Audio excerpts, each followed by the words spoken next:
pays où les non-méritants sont au travail et les méritants sont au chômage est un pays à refaire. Vous dites aux Gabonais que la fonction publique est saturée, qu'il n'y a plus de place. Mais tous les jours, vous organisez le concours de la GR, de la gendarmerie, de la police. Est-ce que les gens-là ne sont pas enrichis à la fonction publique? Au Gabon, le chômage est comme la SCEG. On prie pour la lumière, mais c'est l'obscurité qui persiste et s'obstine sans répit. Entre une fonction publique saturée et un privé qui en trouve la porte pour mieux la refermer, la jeunesse avance perdue dans un labyrinthe sans clé. L'État encourage l'entrepreneuriat, c'est vrai, c'est louable. Mais entreprendre n'est pas un sortilège ni une baguette enchantée. Lance ton business, disent-ils, mais avec quel capital? Dans quel environnement et surtout comment entreprendre quand la majorité entreprend déjà pour survivre?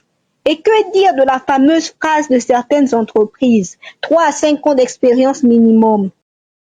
Le jeune arrive, frais, motivé, prêt à travailler. Et là, incontestablement, il voit maintenant à travers cette phrase ce que le chien a vu en Zaïon, comme chaque Gabonais d'ailleurs.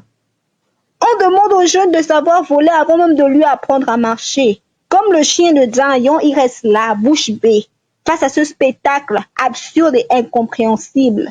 Expérience, oui, mais comment la voir quand personne ne nous la donne? On a reproché aux Gabonais de dire, on va encore faire comment? Comme si c'était de la paresse ou de l'abandon. Mais si cette phrase n'était que lucidité, le cri d'un citoyen devenu spectateur de sa propre réalité, alors répétons la question qu'elle résonne comme un marteau. On va encore faire comment pour avoir un emploi sans expérience?